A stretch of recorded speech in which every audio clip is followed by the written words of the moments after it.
Bismillahirrahmanirrahim. Assalamualaikum warahmatullahi wabarakatuh. Waalaikumsalam warahmatullahi wabarakatuh. Alhamdulillah wa syukurillah kita ketemu lagi, ditakdirkan oleh Allah ketemu di sini Ustadz dengan bukan bintang tamu saja. Guru lah ya. Jemaah yang dipaksa lah. Jemaah yang diminta lah. Jemaah yang diminta. Ini mungkin lebih ke sharing season ya Ustadz ya. Tentang bagaimana pembangunan ekonomi mandiri ini. Karena emang teman-teman kita kebanyakan yang girohnya kuat, terutama di masjid-masjid ya, kan ada pemuda masjidnya, apalagi yang emang dakwahnya di grassroots gitu kan. Nah, mereka kan butuh topangan ekonomi, tidak hanya tausiah tapi kan ada ta'awunnya, saling menopang dalam kebaikan. Kadang-kadang mereka mentok, nggak ngaji lagi, pergerakan tidak jalan lagi karena emang memikirkan dakwah yang tidak ngebul. Nah itu, nah ini pengen kiat-kiatnya seperti apa Ustadz? Kemudian Ustadz mungkin di Darut Tauhid Ustadz ya, di Darut Tauhid ya sebagai jemaah ya di Darut Tauhid ya, ini berbagi pengalaman lah, karyanya seperti apa, mudah-mudahan ini menjadi inspirasi buat kita semua gitu Ustaz. Boleh di Ustaz, dari awal satu bigan bagaimana untuk membangun ekonomi mandiri ini Ustaz. Ya, dulu pernah saya diminta oleh Bank Indonesia ya. Oh, luar biasa. Jadi dulu ada ISEP, International Social Ekonomi Islam ya. Jadi ingin mengetahui satu model pemberdayaan ekonomi pesantren. Jadi bagaimana model ekonomi yang dibangun pesantren. Nah, saya bingung ya. Itu bentuknya seminar atau apa? Perlombaan se-Indonesia. Perlombaan. Jadi jadi ISEP mengadakan perlombaan model ekonomi yang diikuti oleh pesantren seluruh Indonesia. Nasional di Surabaya ya. Dulu panelisnya itu dari UI, dari Kemenak, dan dari Bank Indonesia. Ini sekalian riset juga Ustaz? Ya, jadi pingin satu model ya gitu ya. Saya bingung karena pesantren saya, pesantren yang diamanahi ya, ada pesantren yang usianya masih dini, sedangkan di Indonesia kan pesantren yang udah ratusan tahun ya. Kita minder juga. Tapi karena diminta oleh BI, akhirnya saya mencoba bagaimana membuat model gitu. Jadi di beberapa pesantren ini sudah kebiasaan ada satu pengajian. Ada kiai karismatik misalnya di beberapa pesantren. Ada ketokohannya ya. Ya, jumlahnya banyak. Jumlahnya banyak sampai ada ratusan ribuan, mungkin puluhan ribu banyak. Tapi setelah pengajian beres dihadiri oleh jemaah, tapi jemaah pulang begitu aja. Sayang gitu ya. Padahal jemaah itu membawa potensi banyak. Jadi sayang jemaah yang hadir membawa potensi banyak tidak dioptimalkan menjadi suatu produk ekonomi. Nggak produktif pada akhirnya ya. Ya, hanya pulang pulang. Nah, alhamdulillah kita punya pola. Sayang kalau jemaah pulang kita optimalkan. Jadi ketika ada pengajian, ketika pengajian beres harus ada satu transaksi. Jadi ketika jemaah beres minimal ada transaksi apa? Dulu kita tapi bukan jualan kalender. Bukan. Bukan. Jualan kalender. Awalnya begitu. Jadi ketika ada pengajian, ada kiainya, ada kiai, ada majelis taklim, ada masjid, ada kiai, ada jemaah tuh. Clear kan? Clear.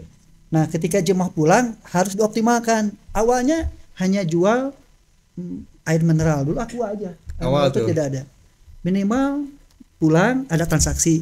Nggak apa-apa, biarin aja dari mulai kecil. Karena kita mikro tuh ya. Ya, awal. Karena kita harus mengajarkan ekonomi yang dari kecil, jangan muluk loh. Yang kecil-kecil kerjakan aja dulu. Lama kelamaan semakin banyak jemaahnya, mulai kita jualan stiker. Produksi sendiri. Hidup mulia atau mati syahid. Lama kelamaan baju gamis. Mulai naik nih ya. Ya, jadi ketika jemaah beres baru mulai transaksi. Dari sanalah kita kan mau bikin modal yang terkecil dulu. Ini ketika ada gamisnya gitu kan. Cara sellingnya seperti apa? Ya, langsung dari jemaah kita, terus jemaah udah beres, santri suruh jualan aja biasa. Gitu. Biasa gini. Atau emang ada spot di depan gitu? Ada jadi spotnya yang sederhana aja. Tidak begitu toko. Ada display sederhana. Ada transaksi lama kelamaan. Lama kelamaan terus berkembang. Semakin lama ada parfum non alkohol gitu. Lama kelamaan hanya membesar tuh. Semakin jemaah besar ada banyak transaksi. Akhirnya ya alhamdulillah lama-lama jadi koperasi itu. Koperasi. Itu kurun waktunya berapa lama? 2 tahun lah. 2 tahun. Ya. Signifikan ya, ya terus 2 tahun ini. Wah, jemaah nih. Nah, kita ada masalah di masyarakat, ada rentenir di pasar misalnya. Wah, ini harus diberantas. Oh, udah mulai ke sana ke eksternal ya. Oke, jemaah ada yang mau beli saham nggak? Satu lembarnya cuma 5.000. Terkumpullah 250.000 lah. Dia ngeluarin lembaran saham, sahaman lah ya. Bukan saham seperti yang dibayangkan. Kupon. Karena dia punya penempatan dana 5.000 satu kupon. Cuma 250.000. Nah, 250.000 150 untuk 150.000 untuk nyewa tempat sebulan. Kontrak sebulan. Jongkol lah ya. Ya, 100.000 lagi untuk bikin slip. Nah, bikin nama BMT Baitul Mal Tamwil. Nah, BMT sana 250.000. Hanya kita belajar ke bawah malat, lama-lama terus berkembang. Hanya alhamdulillah sekarang kalau salah ya, kemarin saya periksa laporan itu udah 61 miliar asetnya. Dari 250.000 tuh. Nah, supermarket ya, yang tadinya hanya tadi yang jualan ini lama-lama jadi koperasi. Sekarang kalau nggak salah transaksi sebulan itu 1,55 miliar. Cash flow itu. Transaksinya. Ya. Bahkan sekarang saya satu gerai. Ya. Bahkan kemarin saya periksa laporan keuangan BMT itu in outnya masuk keluar uang tuh udah sampai angka 65 miliar. Luar biasa. Dari 5.000 rupiah. Lama kelamaan terus berkembang jadi koperasi. Terus kan dulu mah zaman kita kecil ada buletin ya. Nah, buletin. Kalau Jumatan ada buletin ya, buletin gitu. Di ini nah, lama kelamaan jadi buletin, jadi media, jadi radio, jadi publishing, jadi percetakan gitu ya. Terus jadi koperasi. Tapi ini campur aduk nih. Hanya kita semakin berkembang, ini pisahin. Yang sifatnya ekonomi kecil jadi koperasi. Yang gede-gede jadi PT dan CP gitu. Hanya tumbuh dan berkembang tuh. Berkembang jadi ada masjid, ada kiai. Ada kiai, terus ada jemaah. Nah, kita sendirikan yang kecil-kecil dulu, tapi lama-kelamaan jadi berkembang. Pertolongan Allah ya. Dari sanalah alhamdulillah kita tumbuh berkembang. Akhirnya acak-acakan, ini pisahin tuh mana dakwah. Kita organisasi harus terapi. Mana ekonomi kecil dan ekonomi besar. Nah, alhamdulillah dari sana berkembang. Nah, terus sanlat, ada sanlat gitu. Nah, lama-kelamaan sanlat jadi cikal bakal pelatihan. Karena kita punya format hanya jual pelatihan. Sanlat ini goalsnya apa? Tadi sanlatnya liburan aja. Liburan anak sanlatnya. Secara ekonomi ada alhamdulillah. Ada inputnya gitu. Ya, jadi ketika sanlat masuk ya, pokoknya kita mengadakan kegiatan agar orang berkumpul. Kalau udah berkumpul kan transaksi ekonomi gitu. Jadi bikin bagaimana sih ini jadi ada crowd, ada kumpul ya. Dan gitu kita bikin produktif.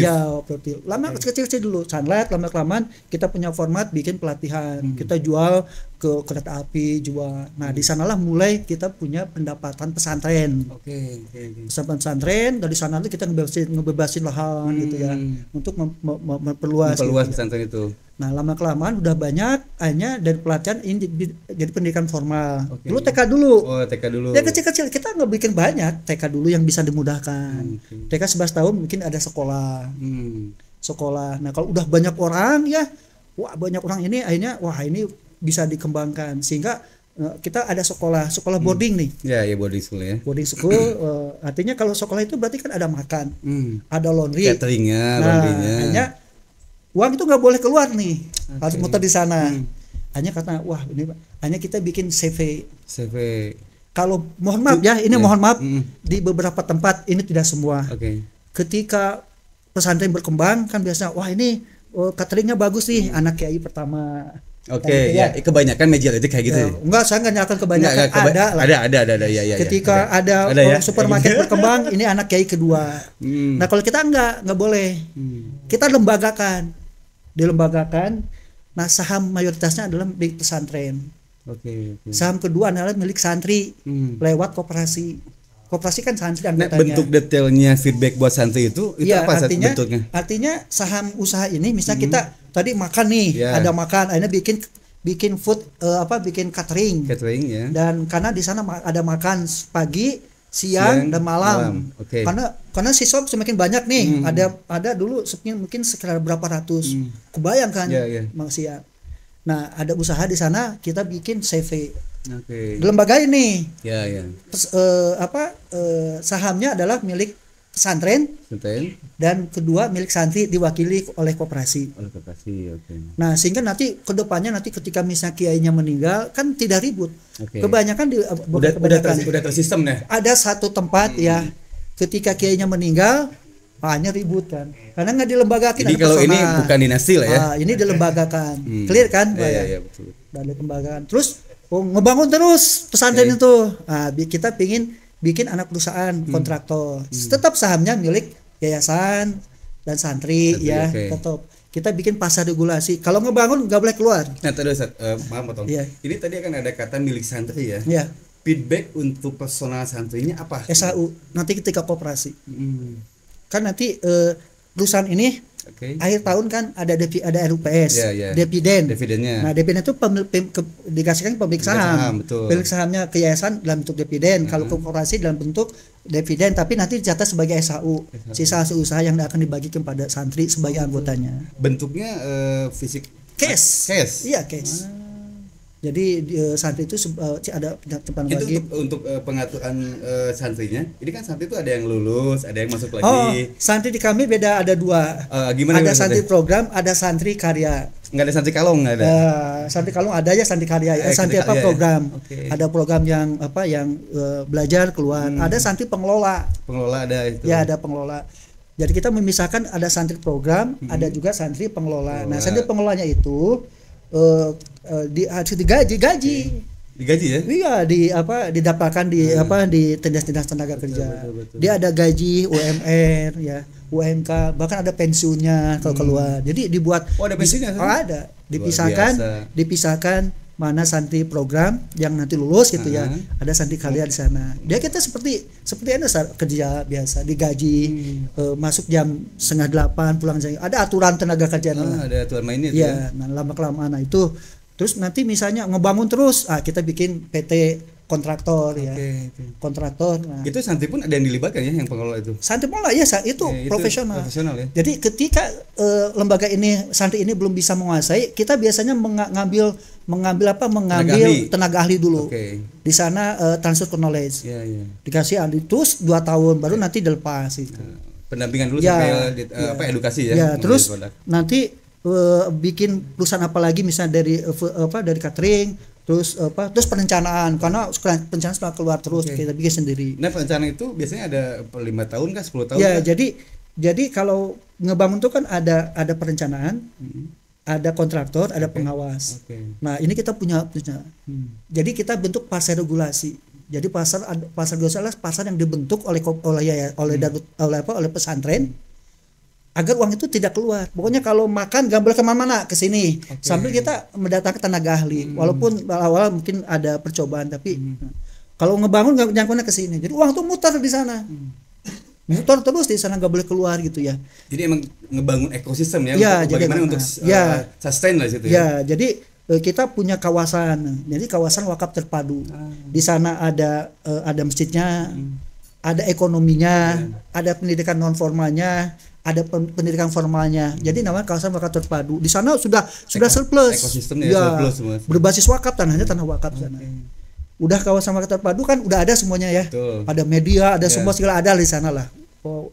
Nah, kita ekspansi, kita ikut strategi Muhammadiyah. Kita ada lagi yang bikin di cabang lain. Bikin masjid dulu sama ada pengajian. Kemudian ada pendidikan formal. Kita bikin ada ekosistem lagi. Terus kita bikin tempat lain sama masjid, polanya gitu. Masjid ada pengajian, ada pendidikan formal, ada formal, ada ekonomi. Jadi gitu. Sehingga menjadi satu cabang di mana-mana tapi tersentral semuanya. Tersentral ya, pada satu sehingga gitu ya. Alhamdulillah keuangannya stabil di sana. Jadi santri ya disejahterakan, gaji biasa aja. Ya. Jadi terkesima juga tadi ya. Tapi jadi naikin gitu juga ini. Saya sengaja menyampaikan ini. Jadi kita jangan besar dari mulai kecil-kecil. Tadi pengajian, jualan air minum gitu ya. Terus stiker, lama-lama terus berkembang. Nah, nanti kalau udah bagus berkembang, ada kiai pertama, ada kiai kedua. Nah, kiai kedua itu adalah sistem dan SDM. Jadi kita harus berani berinvestasi di sistem dan dari SDM. SDM-nya. Sistem itu maksudnya adalah kan cabang di mana-mana harus terkontrol semua. Sistem manajemennya ada ISO, ada KPI, di mana aja ada. Ada ISO-nya. Ya ada ISO, ada KPI, dan kita ada audit manajemen, ada audit keuangan semua. Karena terus bertransformasi menjadi lembaga yang profesional. Ya. Tadinya transaksi kami dengan jemaah hanya emosional, tapi kita nggak mau naik menjadi rasional. Jadi orang tuh transaksi itu rasional, nggak emosional. Kemudian profesional, dari emosional, rasional, dan profesional. Nah ini Ustaz, maaf potong. Kalau misalkan ini tadi kan bicara masalah ada akademis lah ya, dalam artian sekolahnya kayak gitu kan, ada mungkin kayak ibtidaiyahnya lah kalau ini modelnya. Nah, apakah ada dana khusus untuk murid atau siswa yang khusus, misalkan yang duafa, ada keringanan biaya kayak gitu. Tadi kan kita belum bahas masalah itu, Ustaz. Jadi di kita ada juga namanya lembaga amil zakatnya. Amil zakatnya ada. Di kita kan ada lembaga amil zakatnya, ada lembaga wakafnya, ada ekonominya, ada PT-PT. Nah, lembaga amil zakat ini yang membiayai sekolah. Ada yang formal bayar, ada juga yang betul gratis. Kita ada betul. Di Serua gitu ya, di Tangerang itu ada sekolah gratis. Gratis kualifikasinya gimana? Kenapa? Ada kualifikasi khusus. Dia duafa, terus secara ini ada persyaratan duafa, terus ngajinya agak berapa hafalannya, biasalah standarisasi supaya nanti ketika masuk tuh tidak mengikuti sistem lah. Itu full gratis, Mbak. Kalau masalah satu orang tuh 3 juta ya. Satu orang tuh 3 juta kali berapa ratus ya. Mungkin sekitar 1 miliar sebulan itu untuk membiayai operasi mereka.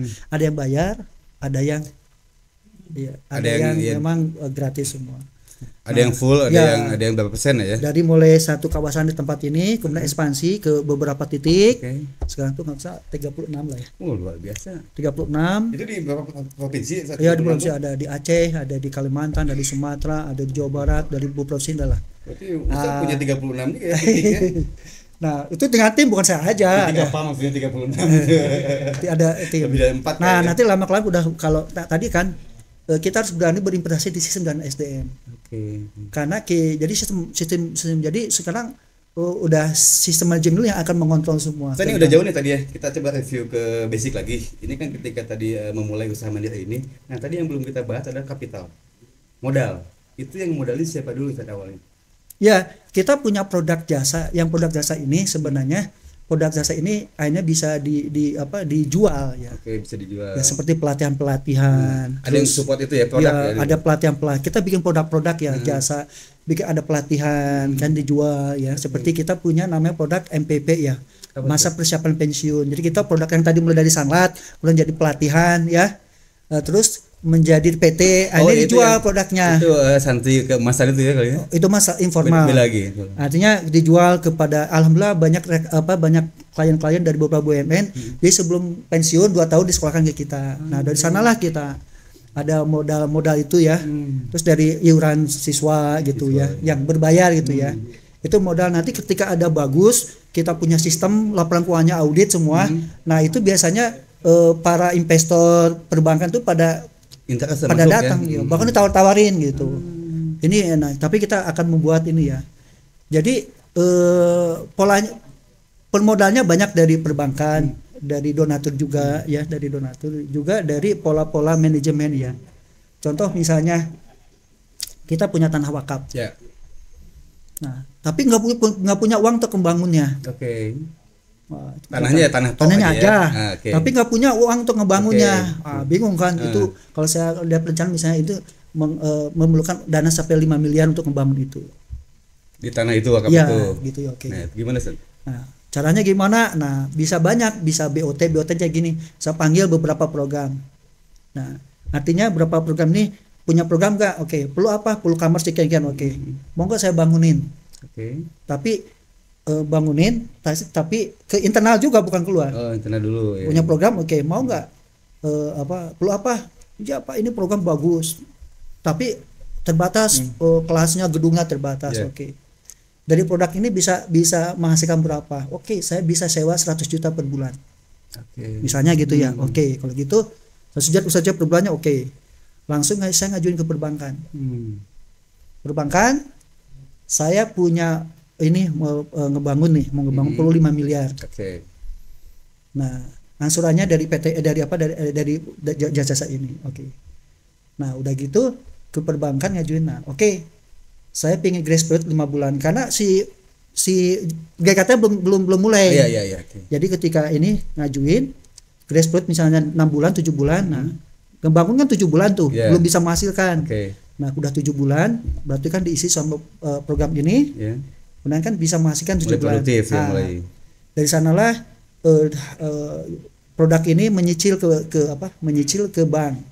Menyicil ke bank, pas tahun 5 tahun beres, baru tahun ke-6 bisa menjadi pendapatan kita. Nah, ini Ustaz dengan kata perbankan nih agak agak sensitif kalau di Indonesia ya. Apalagi kita yang ini tentang kesaliannya. Ini bagaimana tentang akadnya atau akadnya. Ini Ustaz gimana Ustaz? Jadi mazhabnya banyak di Indonesia ya. Asal jangan mazhab Ebetiyah aja itu bahaya. Ada mazhab yang memang ada mengharamkan ya gitu ya. Ada yang memang mazhab yang kita lihat dulu banknya bank syariah tentu. Terus kedua di atasnya ada DPS. Itu kiai-kiai lah semua. Nah, ada DPS semuanya. Saya mah itu aja nggak apa-apa. Selama ini ya ada juga yang membolehkan ya. Ada yang boleh, cuman kita membolehkan karena ini ada akad syariah semuanya. Kita kayaknya itu skip aja ya. Skip aja itu sensitif gitu, gitu kan. Nah, kita coba alihkan lagi dengan keberhasilan program ini Ustaz. Tadi kan dampak ke internal jelas ya, mensubsidi lah yang duafa untuk masalah sekolahnya ya. Nah, ini ada Baitul Mal, ada Badan Amil Zakatnya gitu kan. Ada wakafnya. Kemanfaatan untuk umat yang lain di eksternal lingkungan terpadu ini gitu kan. Itu bentuknya apa yang selama ini sempat dijalankan Ustaz? Bukan sempat dijalan, yang lagi dijalankan. Ya, dengan adanya kegiatan di internal ini kan tadi ada lembaga zakat, ada wakaf, ada usaha ya.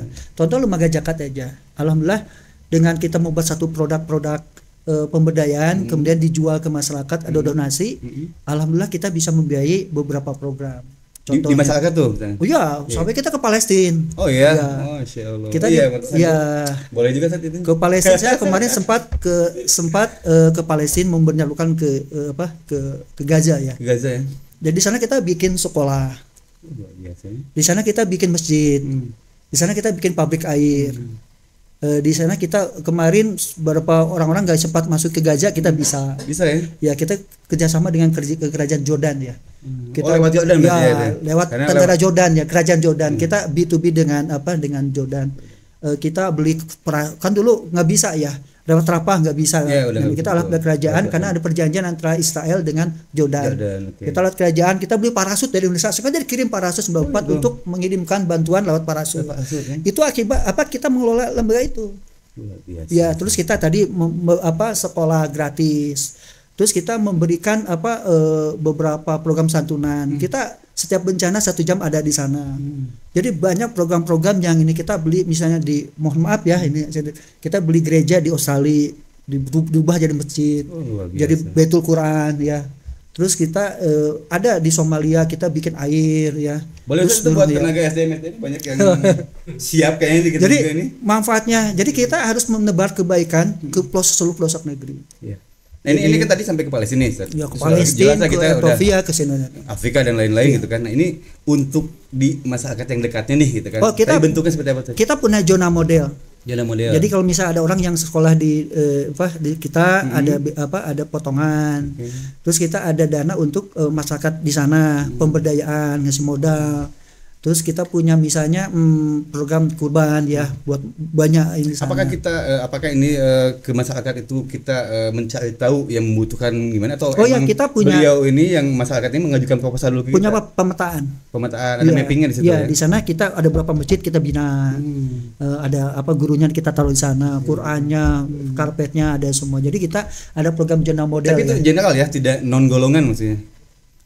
Baru muslim ya. Kan kebanyakan kita kan nih ada misalkan ada charity atau kata charity misalkan hanya untuk lain tertentu gitu kan. Enggak, dari kita aja. Ini general ya ini ya. Dari kita semua dari kita aja. Maksudnya ini gini, ketika pendistribusian ini gitu kan, ini tidak pandang bulu kan, yang penting maksudnya muslim lah di sana ya. Tidak lain tertentu atau golongan tertentu enggak kan. Kita mendeklar bahwa kita adalah milik umat Islam, jadi siapa ya. Jadi siapapun ya, tidak golongan mana Persis Muhammadiyah enggak, saya clear semua. Luar biasa Ustaz ini. Jadi sehingga kita betul-betul dari wakaf aja. Kita punya tanah wakaf tuh. Nah, bagaimana tanah wakaf itu bisa produktif? Jadi alhamdulillah kita punya tanah wakaf, misalnya kita bikin penginapan, bikin ATM. Contoh entrepreneur ya. Misalnya kita memetakan di kita itu ada UPI, ada NHI, ada Unpas. Jadi pada kos di sana, banyak orang di sana. Teknik ya? Ya, banyak di sana, orang banyak di sana. Oh, berarti perlu ATM nih. Kita punya lahan di sana. Mesti cerdas juga tapi. Nah, itu punya lahan nih. Pasti dia perlu ATM, tapi punya lahan. Kita nggak punya modal. Betul. Nah, kita jual data kepada perbankan. Siapa bank mau bikin ATM? Jadi kita bikin misalnya ada 4 ATM. Ada 4 ATM misalnya. ATM, satu ATM itu 25 juta, dulu masih murah, 25 juta setahun. Berarti kalau 3 tahun, minimal 3 tahun, berarti 75 juta. 75 juta kali 4 berapa? 300. Ya, 300 juta. Nah, sedangkan kita nggak punya untuk ngebangun. Berarti dia sewa di depan 300 juta. Sedangkan bangun butuh 100 juta. Udah di depan udah untung duluan. Jadi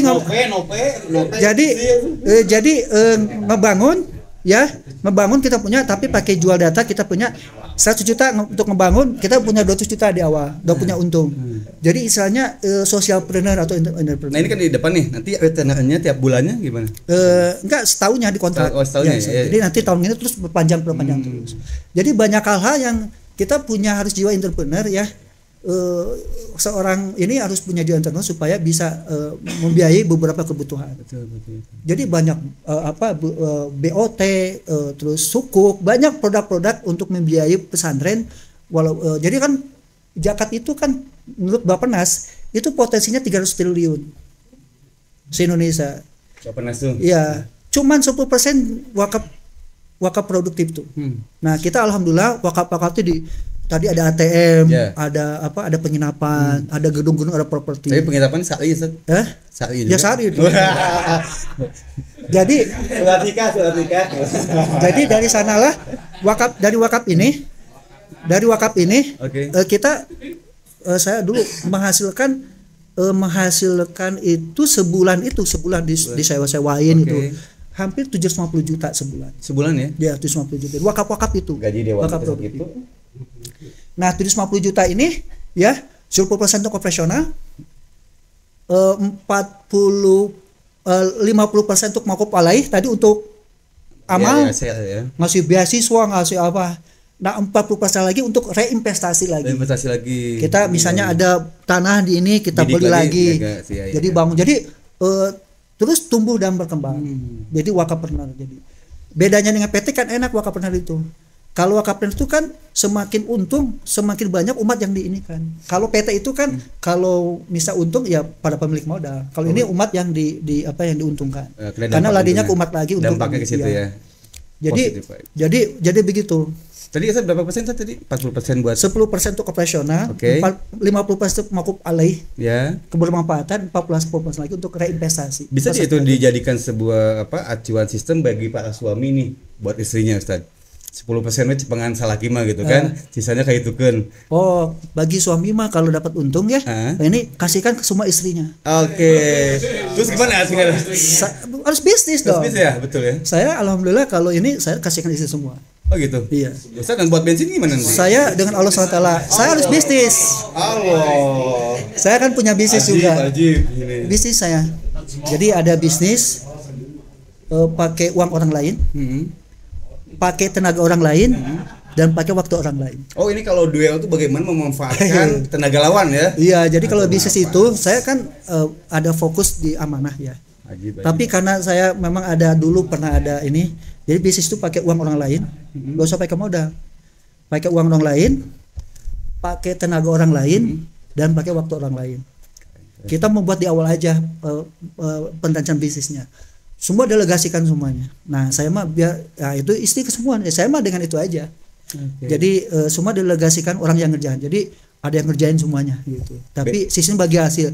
Jadi kita membagi hasilkan kepada pengelola. Jadi kita harus berani meneteskan ke bagi orang lain. Ustaz ada sama, maksud juga emang dikasih semua totalitas, cuma beda makom kayaknya. Levelnya beda. Semua udah gitu ada cilang-cilang. Bensin mana ya? Jadi itu apalagi mangandi kan. Sama. Jadi Iya, pesantren itu memang gitu. Jadi, nah di beberapa daerah pesantren-pesantren akhirnya bingung membiayai operasional sendiri. Nah, apakah ini ada upaya-upaya tim atau misalkan sub bagian untuk mengedukasi saudara-saudara kita yang mungkin belum produktif, ada nggak gerakan Nah, itu? akhirnya kita bikin namanya lembaga pendampingan manajemen pesantren. Nah, lembaga ini yang nanti akan bertugas untuk mendampingi ya. Jadi ada pesantren yang memang misalnya pesantren pingin, jadi banyak yang berkunjung gitu ya. Nah, kayak kita juga ini amanah, akhirnya kita bikin namanya lembaga pendamping manajemen pesantren. Itu lembaga ini yang akan mendampingi pesantren. Jadi kita cara membuat visi sampai cara membuat KPI, cara membuat ini semua. Intinya mah ya gitulah. Jadi kita ini yang jelas kita dulu dijadikan model dulu kan, kita mah di auditnya 3 ya. Audit syariah oleh Kemenag, audit manajemen. Oh, ada tuh di audit ya. Audit manajemen oleh lembaga sertifikasi. Dan audit keuangan oleh kantor akuntan publik independen. Jadi 3 inilah yang akan meng-clearkan semuanya bahwa kita alhamdulillah tidak ada masalah. Tidak masalah ya. Tapi untuk di internal selama ini perjalanan mulus-mulus atau misalkan ada human error atau apa? Ada proses dulu, nggak langsung ya? Jadi sebelum audit kita mungkin dibenahi laporan keuangan sesuai dengan standar mereka. Tadinya kan acak-acakan tapi dirapihin terus. Yang jelas kita harus berani menginvestasi di sistem dan berani investasi di SDM. Jadi SDM yang misalnya D3 disekolahkan S1 ya. Nah, S1 disekolahkan lagi ke S2. S2 disekolahkan ke S3.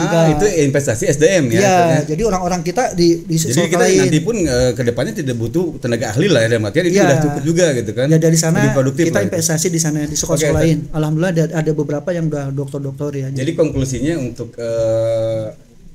yang tadi ya lebih ke ekonomi yang di grassroots lah, yang lebih kecil, tidak butuh modal selalu ya, tidak selalu butuh modal sendiri. Bisa melangkah dengan memanfaatkan potensi yang ada gitu kan ya, itu. Tapi syaratnya memang harus ada orang yang meng-create-nya ya. Dan ada motoriknya juga ada meng-create, misalnya wah ini di-create menjadi satu produk yang bisa menjadi sesuatu gitu. Tadinya kita juga tadi kan kecil-kecil. Betul.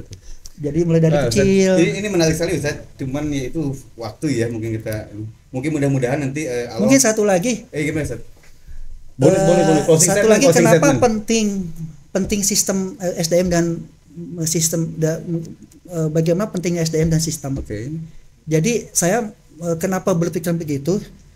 Ketika saya menemukan satu kejadian, kita kan menjadi mitra BPKH, Badan Pengelola Keuangan Haji. Jadi kita jadi mitra mereka. Proyeknya kan miliaran gitu. Kadang saya dapat berapa proyek 20 gitu dari mereka. Nah, ketika membantu pesantren ya membantu fisiknya gitu ya. Tapi sistem manajemen nggak dibangun, SDM nggak bangun. Jadi ketika ada kiai pendiri dan ini bisa stabil tuh. Tapi tidak sedikit di beberapa tempat ketika kiai karismatik atau pendiri meninggal. Makanya perlu sistem ini ketika kiai meninggal udah persiapan sistem. Siapapun nanti yang mimpinnya, siapapun yang mimpinnya itu udah ajak atau misalkan berdiri dengan kokoh. Berjalan. Contoh Muhammadiyah, kita jarang tahu pemimpinnya siapa kan pergantiannya, tapi aja gitu. Jadi siapapun pemimpin, kadang kita nggak tahu pimpinan siapa, tapi terus aja tumbuh dan berkembang. Itu sistem dan itu perlunya sistem SDM. Ya. Terima kasih sekali Ustaz. Ini ilmu dan kalau seminar ini udah berapa? Saya mohon maaf juga tidak sistematis karena saya dari mana dulu. Santai Ustaz. Tahu aja ini konklusinya udah kebayang sih, mungkin dengan netizen juga udah pada tahu. Netizen ya. Mudah-mudahan jadi sebuah inspirasi dan mudah-mudahan juga Allah mampukan kita untuk bisa mengaplikasikannya. Mungkin di ranah yang mungkin ada yang lebih kecil dulu gitu kan. Ya mudah-mudahan bisa mengikuti jejak langkah Pak Ustaz dengan tim semuanya. Mudah-mudahan Allah mampukan dan Ustaz mudah-mudahan selalu dalam lindungan Allah Subhanahu wa taala. Ustaz terima kasih udah datang di acara podcast ini. Mungkin seperti itu Ustaz ya. Nanti kita sambung lagi di episode kedua dengan topik yang lebih hangat ya Ustaz. Oke, wabillahi taufiq wal hidayah. Wassalamualaikum warahmatullahi wabarakatuh. Waalaikumsalam warahmatullahi wabarakatuh.